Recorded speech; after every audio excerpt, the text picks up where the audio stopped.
It all started when I sat down to make you a beginner's guide to collage and show you my start to finish process in my sketchbook of how you can make a beautiful collage page. About an hour and a half, 2 hours into filming the video, I got really tired and I just had to stop. And I realized that there was an even more important video to be made, and this is that video.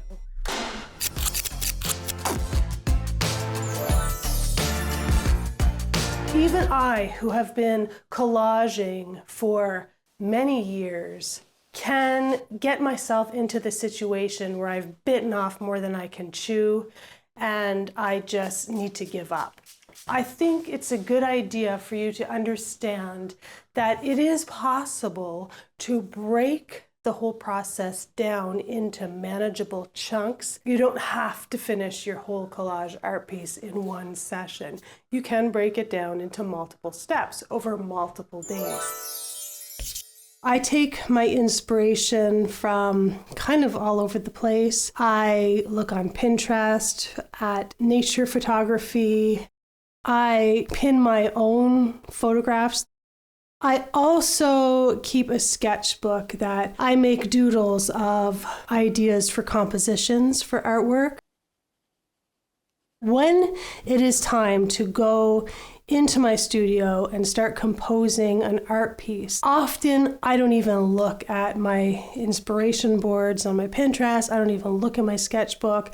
I will just start, but all that stuff is somewhere in my brain, I'm sure, just from especially my sketches.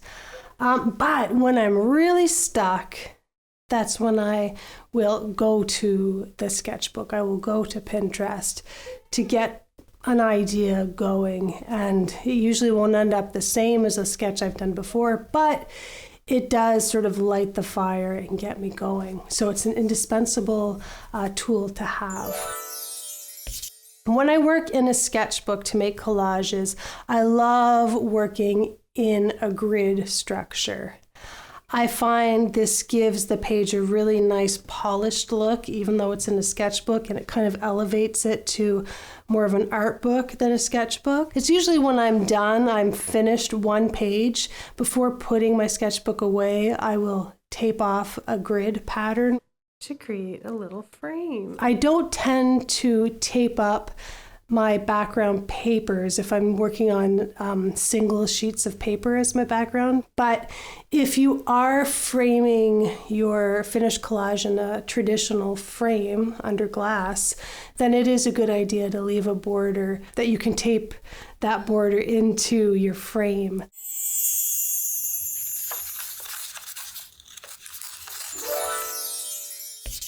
Choosing your color palette can take a lot of brain power. I like to use no more than 2 or 3 colors, and sometimes I'll add in little pops of additional color. I used to keep a board in Pinterest that had color inspiration. I have since discovered this book on color palettes, which groups 3 colors together according to an emotion. So that has been really fun. And I even sometimes challenge myself to randomly pick one of those color palettes and use it in a collage. Another way I choose my color palette is sometimes with just a piece of paper that I have painted myself. I've done on the jelly plate, or I've done a marbling technique to create a paper. And sometimes I will just take one of those papers out and use that as a focal point, and then take the colors in it to choose the other colors in the collage. The fewer choices we have, the easier it is. When you have so many choices, if you're sitting down to every color of the rainbow, it just becomes overwhelming and you get tired quickly. Now for the big one. Once you have your color palette, you are going to then have to choose the papers with which you will be collaging. For me, this is a big job because I have so many paper. Even though I know I'm working with 2 colors, for example, within those two colors are 50 different pieces. There are a couple of things that I've done to help me narrow down the process. The first one is I do organize all my papers according to color. So if I am looking for a blue, for example, I just need to go to one place. I have one envelope that has every blue paper in that envelope. And when I'm working with my scraps of paper, I have all of my paper scraps organized in an accordion folder by color. So very easy to find. Knowing where the color is that I'm looking for is very helpful. The other thing is I try to limit myself to how many pieces of each color I take out. So again, if I'm talking about blue, I don't pick out 10 different blue pieces of paper. I will try to do no more than 3 different blue pieces of paper. Usually when I reach that point of getting really tired during the collaging process and overwhelmed, I can almost always trace it back to having too many paper choices out on my desk. There's just too much to choose between. It gets overwhelming. The more your brain is working on making choices and decisions, the more tired I find that I become.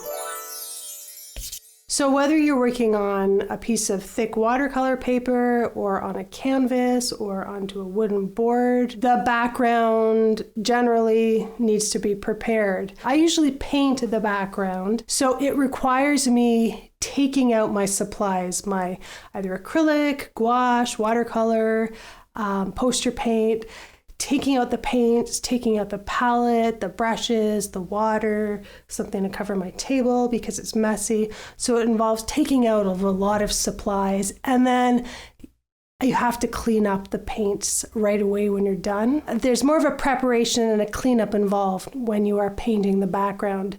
And because of this, it's a great thing to just chunk by itself and do that in a sitting. If it's in my sketchbook, I'll do a wash of color for a background and then take it from there the next time I open up my sketchbook.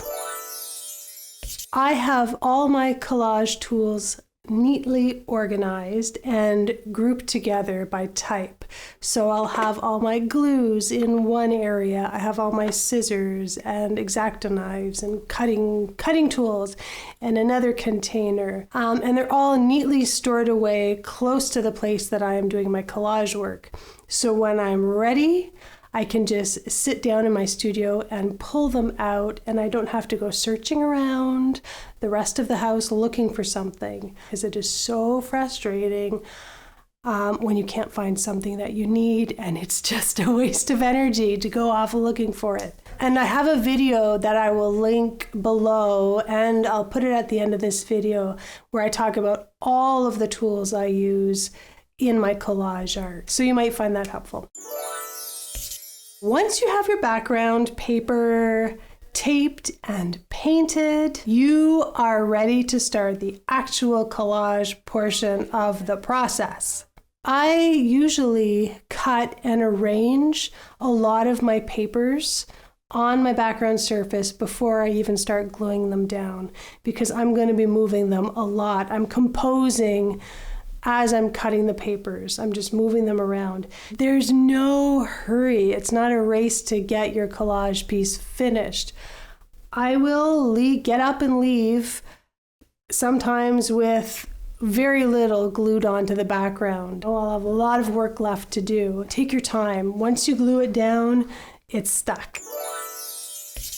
Stopping before the collage piece is finished can be part of the process. Sometimes, no matter how much you prepare in advance, the collage does not come together. It just doesn't work for you on that day, no matter what. And you get tired and you get frustrated, and it's a good idea to just drop everything and leave. Take a break. And you might take a break for an hour, for a day. You might leave it there for a month and not come back to it. Like, I have gotten to the point where I just get so stuck.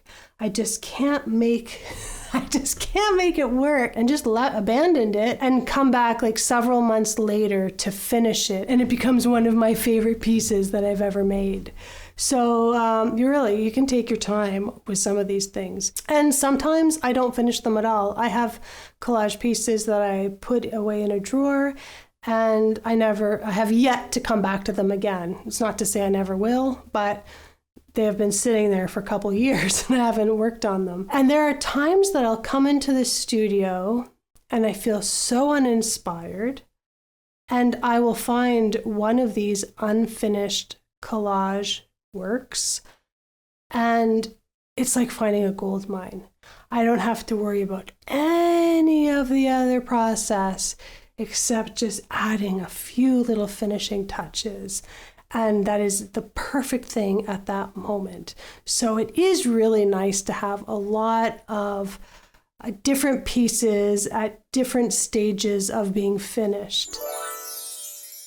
Clean your mess. I have a studio to myself, so I am able to leave it messy for indefinitely. No one else comes in here but me. But I have learned that the longer a mess is sitting out, the less likely that I will go back and want to finish that piece that has created that mess. I love walking into a clean space. It's just the best it's like a new day where anything is possible. A clean space with a taped, painted background and a neat little stack of pre-chosen color papers. It's a dream. It's my idea of heaven. Straight to the collage part. I know myself, and I know I only have a certain amount of creative energy. And if I have to spend 30 minutes cleaning up my room before starting, that's just taking time away of that creative energy. So when I'm done that portion, I will clean up its mess. So if I'm taping a grid in my sketchbook, when I'm done, I put the tape away in my drawer and I close my sketchbook and put it up on the shelf. When I'm painting, all the brushes are washed, the palette is cleaned, everything is put away. Once you are working in collage for a while, you will develop a system, a way to not get overwhelmed, a way to not waste your precious energy on your way to making these beautiful artworks. If you are doing cut paper collage and composing with cut paper, it does take a long time. It can take longer than other mediums. So you need to know that going in and not get frustrated and not have too high expectations on yourself. It takes the time it takes, but I know when you're finished, you'll be very pleased with the results. I'll see you next time. Bye.